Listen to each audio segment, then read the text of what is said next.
Assalamualaikum warahmatullahi wabarakatuh.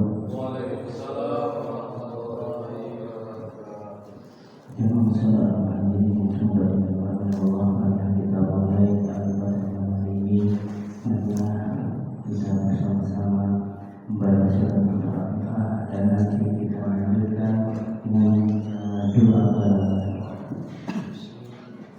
Bismillahirrahmanirrahim. Alhamdulillah rabbil alamin wa la ilaha illa Mustafa bi syafa'ati Rasulillah sallallahu alaihi wasallam wa ala alihi wa sahbihi wa dzurriyyatihi wa ahli baitihi masyhurun billahi wal Fatihah. A'udzu billahi minasy syaithanir rajim. Bismillahirrahmanirrahim. Alhamdulillahi rabbil alamin. Ar-Rahmanir Rahim. Maliki yaumiddin. Iyyaka na'budu wa iyyaka nasta'in. Ihdinas siratal mustaqim. Siratal ladzina an'amta 'alaihim ghairil maghdubi 'alaihim waladdallin.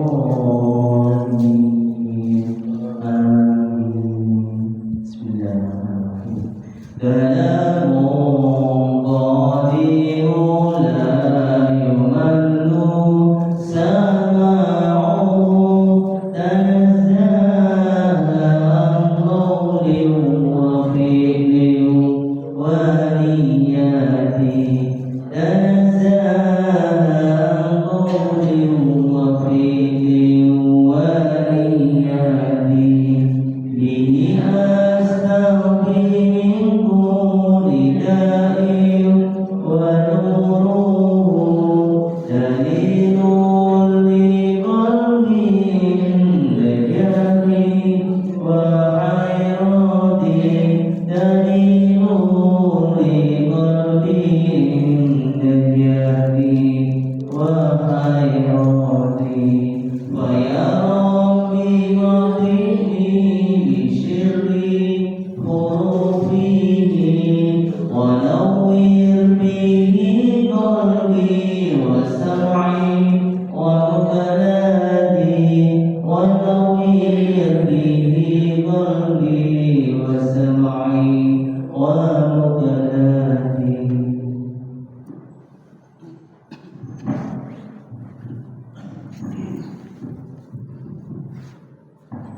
Assalamualaikum warahmatullahi wabarakatuh.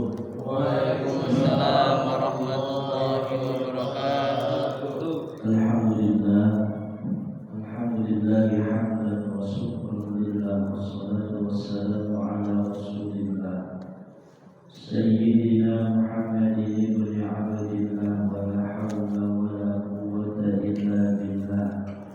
Asyhadu an la ilaha illallah wahdahu la syarika lah wa asyhadu anna Muhammadan 'abduhu wa rasuluhu la nabiyya ba'dah.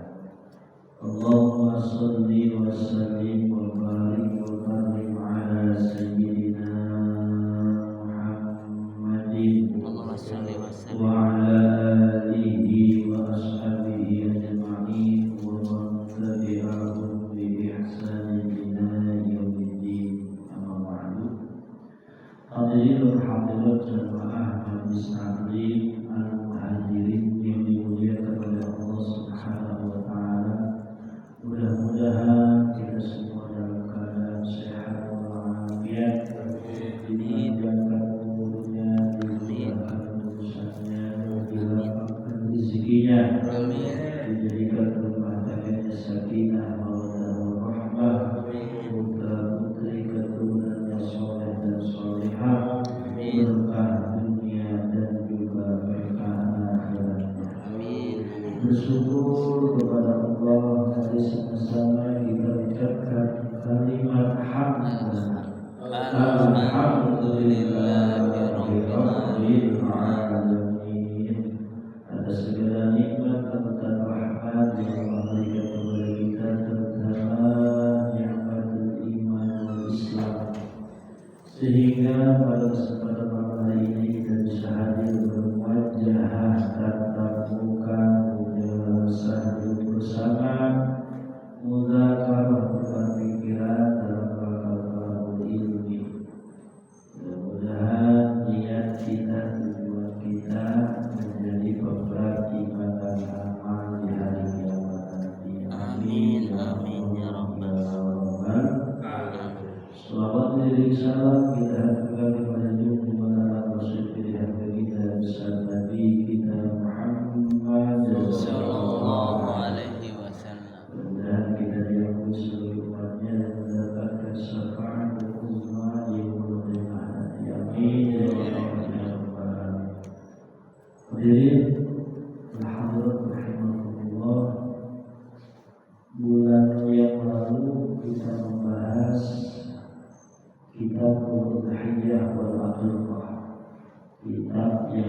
dengan kurban dan akikah. Mulai dari jenis hewan, syaratnya, tata cara penyembelihan, dan juga sampai kepada pendistribusian, disuruh melakukan proses dengan syarat dan ketentuan yang berlaku. Pada malam hari ini materi yang akan kita bahas adalah syurut sholat, syarat-syarat sholat. Syarat itu muqaddamun ala rukni, sesuatu yang didahulukan sebelum rukun. Sedangkan rukun di atas sholat, rukun itu ada di dalam rangkaian ibadah sholat. Jadi sebelum kita mengetahui rukun sholat, maka kita harus tahu dulu syarat daripada sholat. Sebab sholat itu aqwal wa af'al, ucapan dan gerakan, muftatihatun bitakbir yang diawali dengan takbir, wa muhtatimatun bitaslim dan diakhiri dengan salam, disuruti melakukan maksusatin dengan syarat-syarat dan rukun-rukun yang telah ditentukan. Berarti dua ini harus kita pahami, syarat sholat dan rukun sholat. Nanti turunannya ada perkara yang membatalkan sholat, ada sunnah sholat, ada makruh di dalam sholat. Yang pertama, syurutu sholati arba'atun, syarat sholat itu ada 4. Yang pertama, taharatun minal hadasi wa najasati fil makani wal badani wal thawbi. Harus suci dari hadas dan najis, baik di badan, di pakaian, dan di tempat.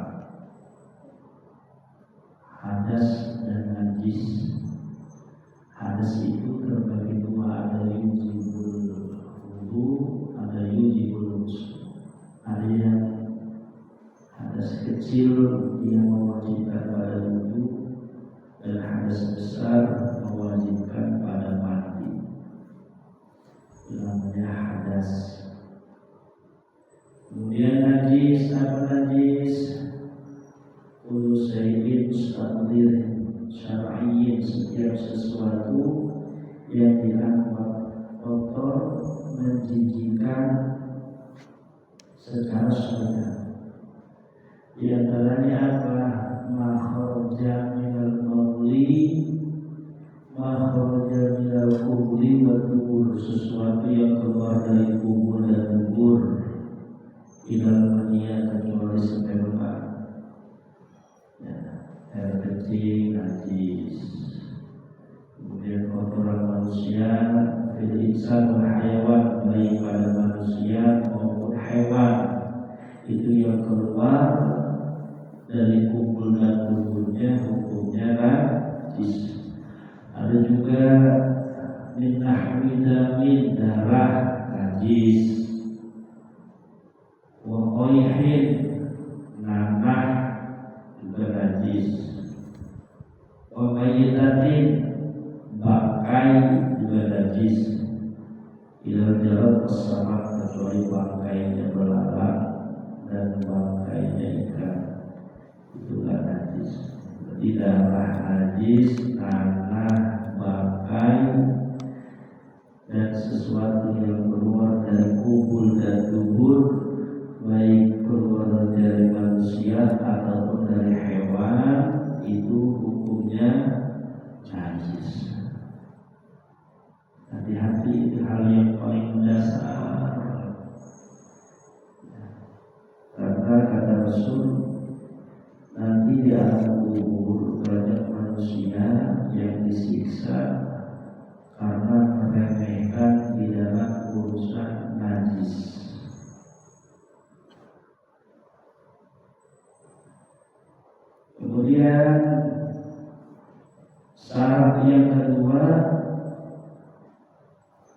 adalah satrul aurat, menutup aurat. Aurat itu mahal nazruhu, sesuatu yang haram dilihat, namanya aurat. Aurat rajuli fi sholati, auratnya laki-laki di dalam sholat itu ma baina surrati wa rukbati, antara pusar dan lutut. Sedikit aurat laki-laki, pusar dan lutut. Jadi kalau bapak sholat pakai sarung doang, nggak pakai baju, sarungnya diikat di atas pusar, itu sah nggak sholatnya? Sah. Sah. Datang kamu sholat pakai sarung doang, nggak pakai baju, sah nggak? Sah. Sah. Tapi orang gila, sah laki-laki. Tapi sebaliknya ada laki-laki pokoknya rapi, pakai baju, sarungnya rapi, tapi di tengah paha bolong, itu sarung karena kena rokok. Pas di terawang kelihatan di majlis tahatub, ketika ngobrol itu kulitnya kelihatan, kulit paha karena sarungnya bolong. Sah nggak sholatnya? Tidak sah. Ada lagi pernah saya lihat ada anak muda sholat pakai lepis, pakai kaos, pas sujud belahan pantatnya kelihatan karena lepisnya kotor. Itu sah apa tidak itu kalau belahan pantat kelihatan? Tidak. Karena belahan pantat itu ada di antara pusar dan lutut. Hati-hati. Wa auratun nisa fi sholat, adapun auratnya perempuan di dalam sholat, jami'ul badani illal wajha wal kaffain, seluruh anggota tubuh kecuali apa? Muka dan telapak tangan. Jadi ibu sholat mukanya kelihatan boleh, sebagai tanda, karena muka ini ketika sholat bukan termasuk aurat.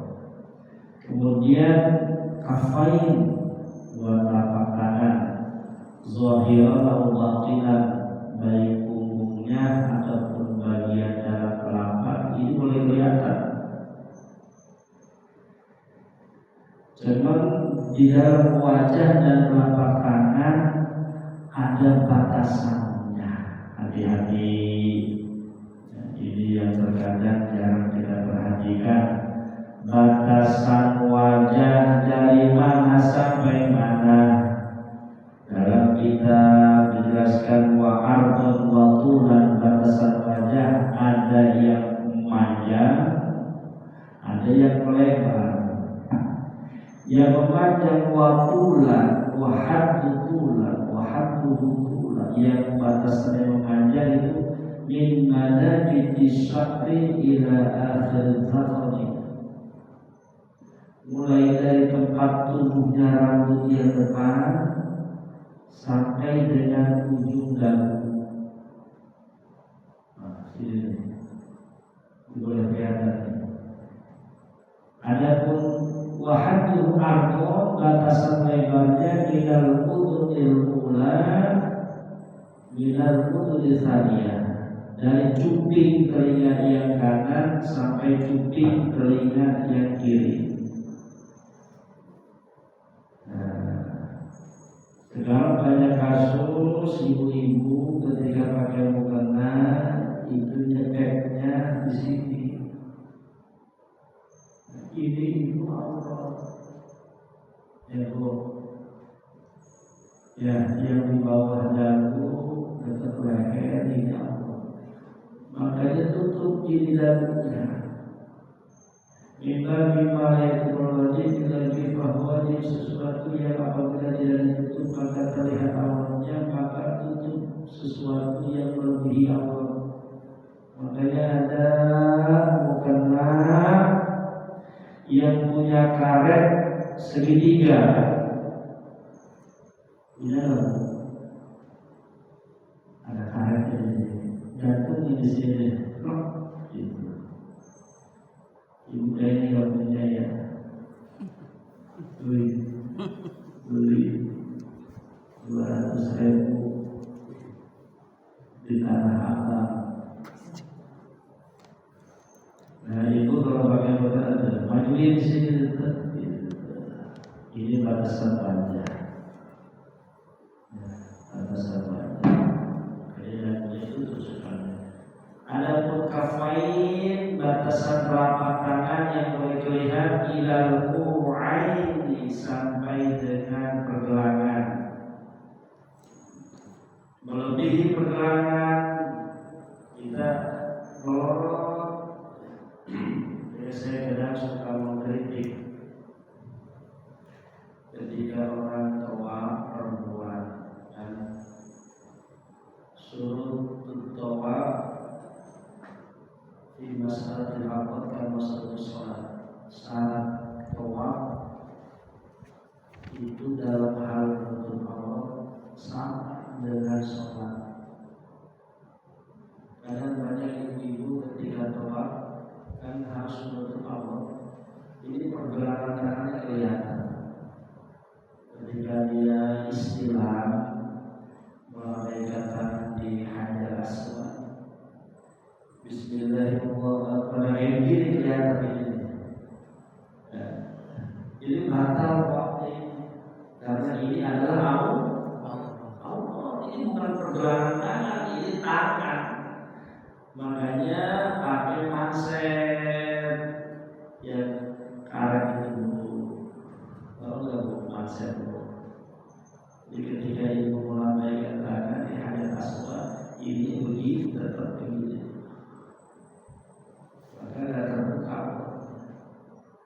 Sama kadang saya suka lihat ibu-ibu sholat di rest area pakai baju gamis, ya, pakai kaos kaki, pakai kerudung, sholatnya pakai gamis. Tapi ada yang perlu diperhatikan yaitu masalah aurat pergelangan tangan. Ketika dia takbir karena gamis, Allah Akbar begini, itu Allah. Makanya gamisnya itu yang ada karetnya. Atau kalau ada karet itu itu karet baru karetnya sendiri. Jadi ketika takbir itu selalu seperti ini. Ketika ibu sholatnya pakai gamis.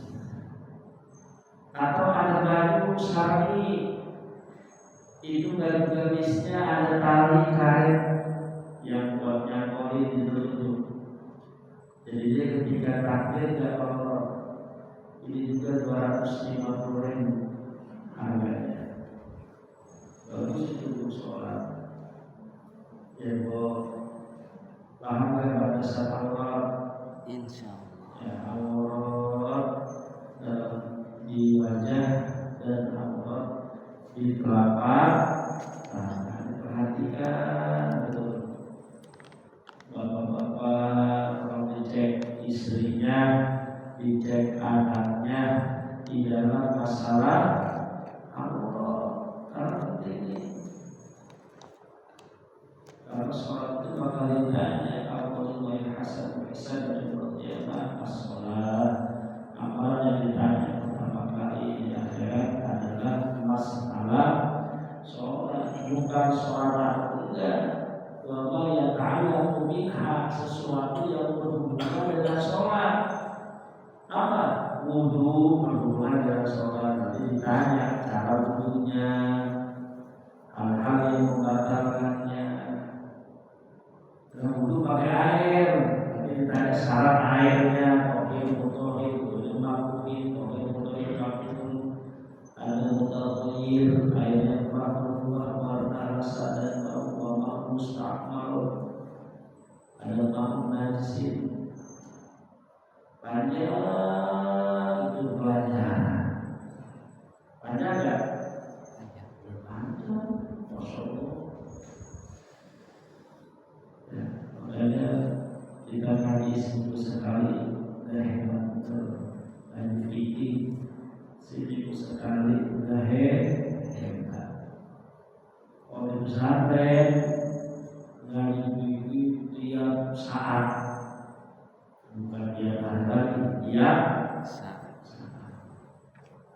Makanya kalau santri-santri itu dalam masalah ini penting. Ya, itu dalam masalah Allah. Makanya saya tetap dalam urusan Allah, dalam urusan najis. Maksud saya pribadi di dalam rumah itu punya sendal sholat. Karena saya punya anak kecil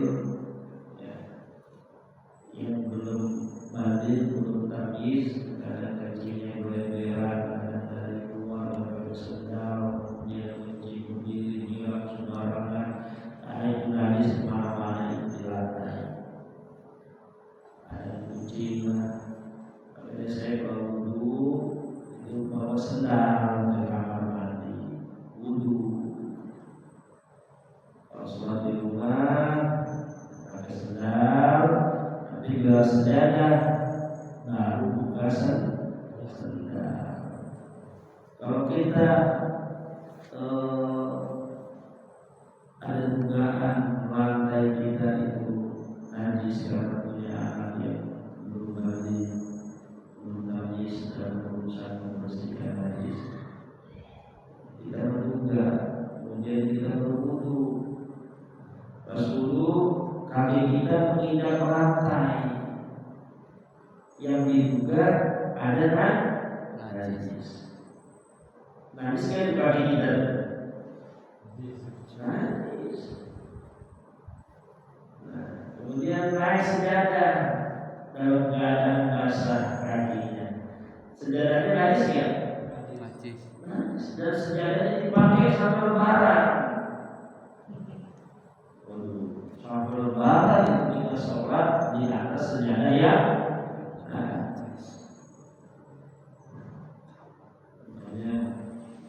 Tapi kalau anak kita gede, ya aku yakin kan kita tahap penajasa. Ketika telah nyata najis atau toleratul son, ada dugaan kuat bahwa lantai rumah kita itu ada najis, maka kita punya bawa sendal.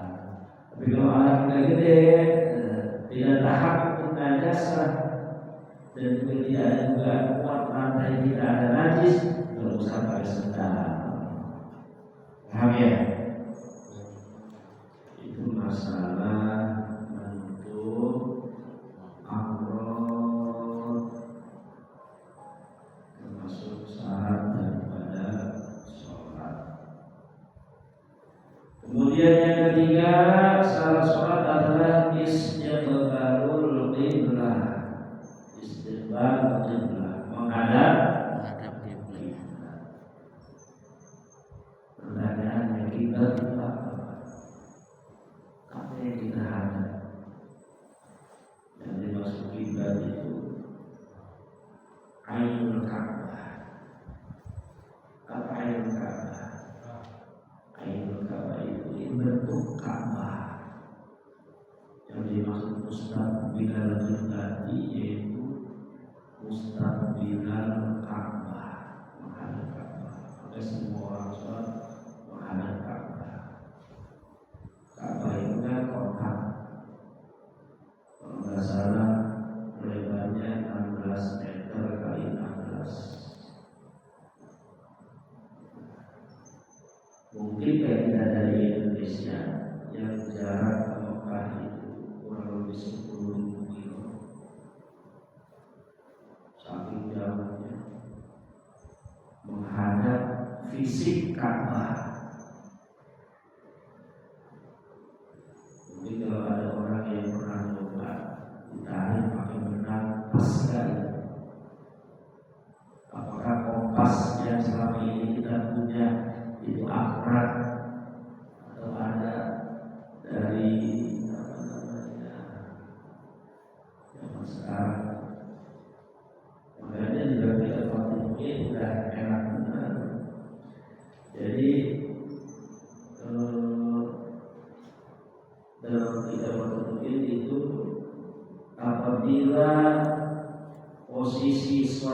negara itu dekat dengan Ka'bah, maka wajib menghadap fisik Ka'bah. Jadi yaqinan fil qurbi wa dhannan fil bu'di.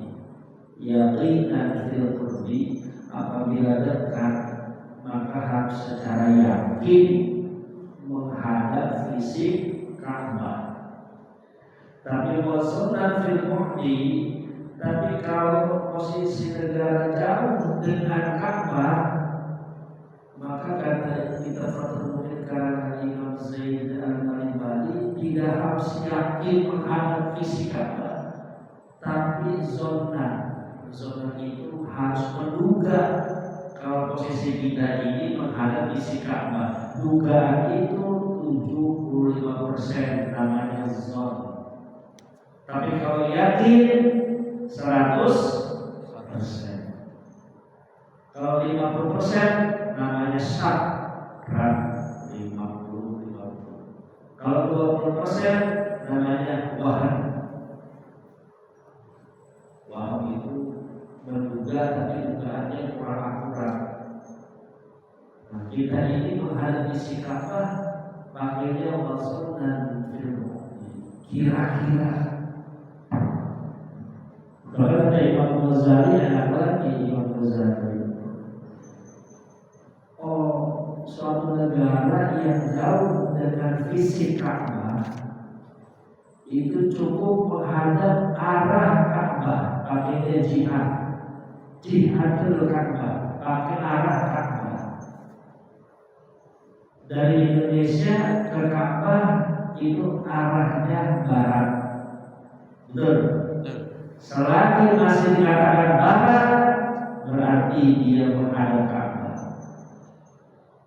Dari Cina misalkan menuju Ka'bah itu arahnya timur.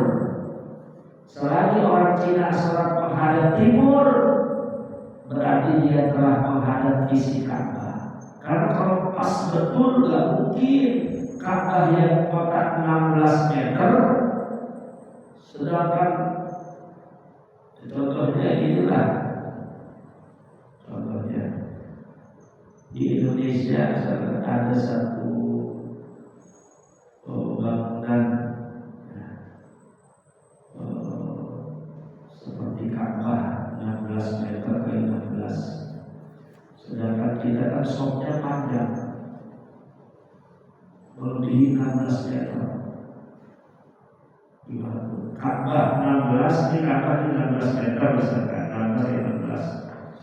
Sedangkan kita sholat misalkan soknya panjang lebih dari 16 meter, berarti nanti bakal nyerok dong. Betul? Bakal nyerok. Makanya ketika di Ka'bah itu sholat itu kan muter menghadap Ka'bah, barat, timur, utara, selatan. Nah, apalagi jauh Ka'bah yang 16 meter itu, kita orang Indonesia menghadap visi Ka'bah, berarti melengkung nanti Pak soknya. Makanya Imam Ghazali Hujjatul Islam di dalam kitab Ihya Ulumuddin mengatakan, apabila suatu negara itu jauh dengan Ka'bah, maka pakainya jihadul Ka'bah, arah Ka'bah, bukan fisik Ka'bah. Artinya apa? Selagi masih dikatakan barat, berarti dia telah menghadap Ka'bah. Sekarang ramai di Kabupaten atau Selatan itu verifikasi validasi arah Ka'bah, datang ke masjid-masjid ukur, wah itu udah melenceng Pak nih, Ka'bah itu begini. Oh, akhirnya bangunannya udah jadi, baru peresmian Ka'bah yang dulunya menghadap ke sana misalkan, karena ada orang ini tidak pas menghadap fisik Ka'bah, harus begini. Dari Imam Jaya 2 ke 1 dan 3 kali. Itu sholatnya miring Pak. Jadi imamnya miring, makmumnya juga miring. Jadi sebelah sini kosong nih. Ketika saya tanya, mohon maaf Pak, ketika menghadapnya masih seperti ini masih dianggap menghadap barat ya? Masih bagi masih dianggap menghadap barat. Itu berarti masih menghadap kiblat. Pernah di Sarang ya, Bapak saya datang dari kemenang bahwa kompas bahwa rubuh ilmu falak. Tapi lebih tepatnya itu bahwa kompas. Tetap ada percaya sama kompas, sama bahwa oleh lampa. Jadi masih pesantren itu sudah tidak menghadap kiblat lagi, harus begini. Akhirnya dilamar kiai saya Pak Robi Mabrur waktu itu. Ya sudah dilamar. Mulai hari ini kadang-kadang menghadapnya ke sana dan ke sini lagi. Pas kemenangan pulang beres visitasi, ngomong sama santrinya, santri cabutin lagi itu koletnya, laknanya cabutin. Buat pulang ini cabutin udah kesini lagi. Jadi selagi masih dianggap menghadap barat, berarti dia menghadap kiblat. Adapun Cebul Ki Aslawi dari Jember Tengah, yang penting kemiringannya tidak melebihi 15 derajat. Mau barat laut mau barat daya yang penting barat, berarti itu sudah menghadap kiblat. Paham ke sini? Insyaallah. Yang gini-gini partisipasi ulama bingung. Paham ya? Nanti misalkan di sini kedatangan bahwa belok-belokin ke Ka'bah, udah nggak apa-apa, jangan tugas di oleh misalkan. Nanti kalau udah beres mau lagi Ka'bahnya. Jadi musola kalau kiblat jadi miringin lagi Pak, waduh nanti ini kosong bukan secara estetika, secara hukum juga tidak harus menghadap fisik Ka'bah kalau memang suatu negara jauh dari Ka'bah.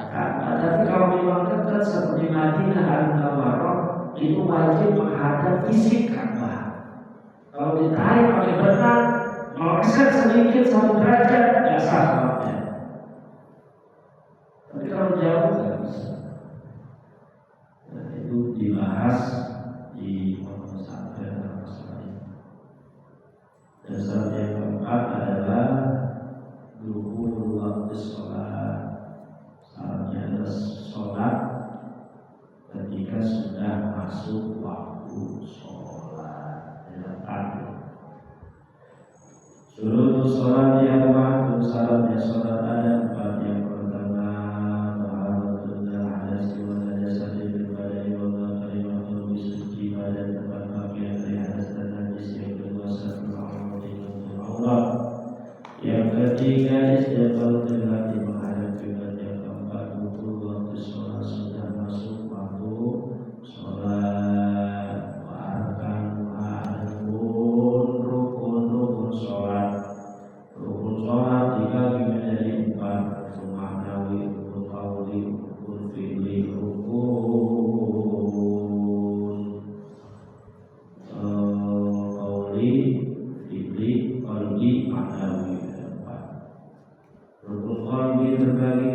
Satu yaitu niat sholat harus niat usolli al-maghribi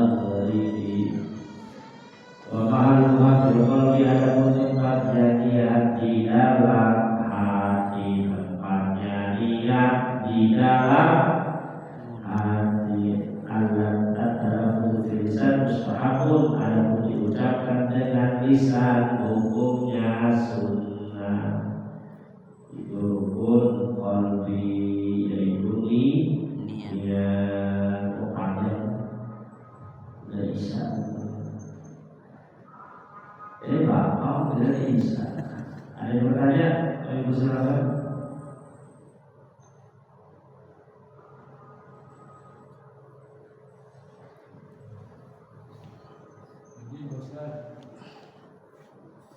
Iya. Saya pernah mengalami waktu pembimbingan pas zuhur di masjid tua, tiba-tiba sobek sih kaki saya, dilanjutkan atau dihentikan? Sobek levisnya. Iya. Batal. Sini. Iya, di atas lutut itu. Iya. Berarti dihentikan. Dihentikan. Beli lagi levisnya. Terus dari situ apa nggak sholat? Sholat tidak sholat dulu. Pakai apa? Sholat. Hebat. Iya benar. Kalau nunggu pulang kan? Iya. Berarti mau sekolah ya? Sholatnya. Sahur. Iya. Belum lebih baik tapi. Benar berkata. Memang ada sahur di masjid. Udah sempat melihat. Iya. Amal dulu. Karena itu di antara usaha untuk batal sholatnya. Jadi sholat tidak pakai jika Allahu Akbar, Bismillahirrahmanirrahim, Alhamdulillahirabbil alamin. Kita kan tadinya basah. Batal kan sholatnya? Kalau batal, najis.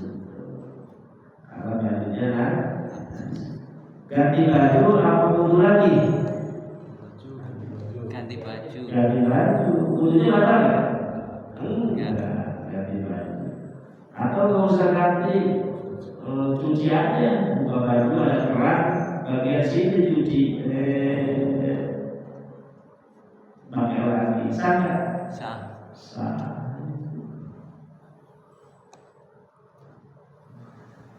Ada lagi sholat Allahu Akbar. Udah sama, ini saya pernah terjadi Pak.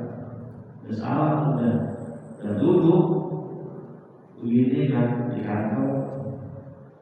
Ada semut mati. Najis ya? Najis itu bangkai. Sesuatu yang mati diberi derajat syar'iyyin. Hukumnya maitah. Ya, jangankan semut ya, kambing aja mati tanpa disembelih. Bangkai itu hewan yang bisa dimakan. Ya, semut mati, bangkai kecoa mati, bangkai nyamuk mati, dibangkai. Apapun yang mati itu bangkai ada wasamakan kecuali belalang dan ikan ngambang nih, ya udah 1 hari ngambang, kan namanya bangkai ikan, betul nggak? Boleh nggak digoreng? Boleh. Bangkai ikan hukumnya halal. Bangkai belalang hukumnya halal. Nanti ada fikih hewan. Karena saking banyak spesies seperti awak dunia ini, kita kalau menyebutkan satu persatu mana yang halal dimakan, mana yang haram dimakan, bingung. Nah, fikih itu udah merumuskan. Ya, yang pertama yang haram dimakan di nabi yang mempunyai gigi taring. Caranya spesies yang ada gigi taring itu haram dimakan. Macan, singa, serigala, monyet. Limi harabin yang kedua hewan yang mempunyai kuku cakram, kuku pemangsa, galak, jarak lagi, garuda, elang, apalagi kuku pemangsa. Kemudian lihidatin sesuatu yang mayoritas secara umum orang lain menganggap itu jijik. Yuharrimu alaihim al-khaba'ith, kata Al-Quran, diharamkan sesuatu yang menjijikan. Begitu menyebutnya hasarot, hewan-hewan serangga.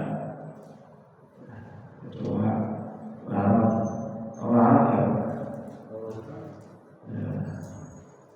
Kemudian apa lagi? Serangga, alat, apa lagi? Cacing, harap cacing. Berbuat wajib besar harap najis. Disadarin hewan yang murni makan tai, ikan lele makannya tai doang.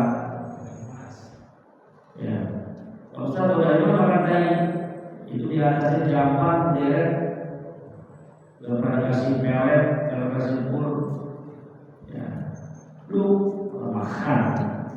Nah, kita mau goreng, serok, goreng, haram.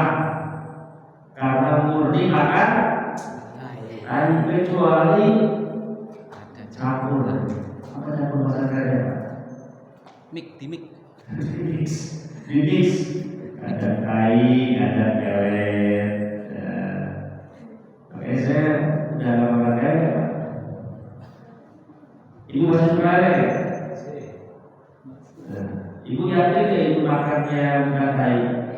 Yakin. Ya kalau mau makan pecel lele nggak usah nanya.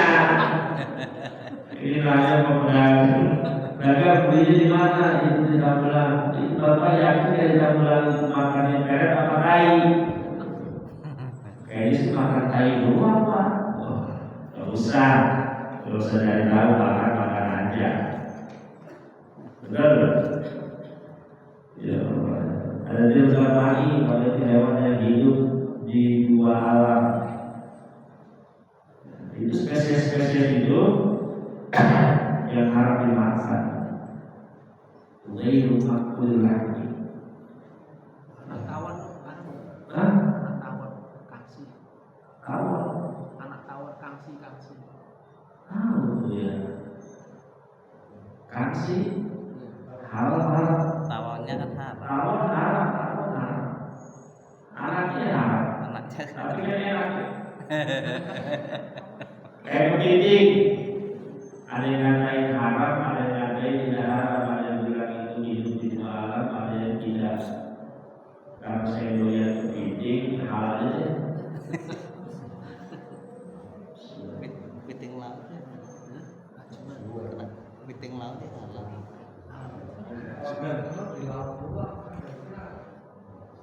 Ya, saya sholat ada yang pakai semut. Ulangi sholatnya, buang pakainya. Tapi kalau pakai semut jatuh di air, itu najis nggak airnya? Tuh, mana yang kalau di FI? Mana? Ada najis di pakaian, tidak najis di air. Ada najis di air, tapi tidak najis di pakaian. Contoh yang najis di air, tidak najis di pakaian. Darah. Darah itu yang sedikit, darah nyamuk, darahnya nih nempel sedikit. Ini dia najis, najis maafkan, najis yang dimaafkan, najis yang dimaafkan. Tapi kalau nempel sama nyamuknya yang mati, najis nggak? Najis. Kenapa? Karena bangkainya. Nah, ketika darahnya sedikit nempel di baju itu najis yang dimaafkan, artinya boleh dipakai sholat. Tapi kalau darah yang sedikit jatuh di air, langsung bukan najis, langsung air ini najis. Nah, sebaliknya ada yang najis di pakaian, tapi tidak najis di air. Apa? Bangkai semut, bangkai nyamuk itu pakaian najis. Tapi kalau bangkai semut tak masuk, ya udah buang aja semut. airnya. Airnya nggak najis. Kalau semua kita minum, najis. Kenapa? Makan bangkel. Kalau di gelas masuk larang. Hidup dalamnya. Hidup. Ya kan, kalau yang masih hidup nggak najis. Tinggal buang aja larangnya. Yang belum dibawa mati. Hah? Yang belum dibawa mati panas. Ya. Tangke. Enggak najis. Di air itu nggak najis. Air kopi. Iya nggak najis. Paham? Yang najis itu di pakaian. Paham? Kalau di air nggak najis karena rada bisa dia hewan yang tidak mempunyai darah yang mengalir. Apabila mati di dalam air, maka air ini tidak najis. Tapi kalau mati di pakaian, dipakai sholat, najis. Berbeda dengan darahnya. Darah di pakaian, nyamuk, semut, kutu misalkan, darahnya tidak najis. Tapi kalau jatuh di air yang sedikit, air yang sedikit ya, najis. Tapi kalau airnya lebih dari 20 itu tidak jadi masalah. Paham nggak? Coba pesantren dulu enggak? Ya, remaja ya. Jadi inilah yang menginisiasi kenapa hadirnya Darul Fuqaha, rumahnya para ahli fikih, dengan tujuan apa fikih itu sudah mulai ditinggalkan. Orang itu sudah mau cepat-cepat martabat kuliah, sudah cepat mempelajari ilmu yang tingkat tinggi, ilmu tasawuf, ilmu hakikat, apa gitu, ilmu ma'rifat, ketinggian, kedudukan. Makanya ada usaha jadi wali melalui jalur fikih itu yang paling gampang. Jadi wali melalui jalur fikih yang paling gampang. Tapi nggak mau orang ini, maunya orang jadi wali melalui jalur thariqah, hakikat, ma'rifat.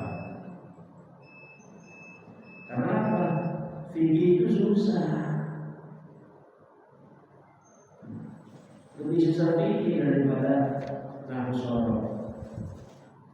Kalau nahwu shoroh ya sudah, mau dunia ini artinya kalimat berarti dari isim fi'il huruf. Pada kalimat isim ada 4, tanwin, kemudian jar, idhofah. Fi'il ada 3, madi, mudhari', amr. Adanya kalimat fi'il apa itu karena wal fi'lu ma'rufun jelas. Terus ada kalimat isim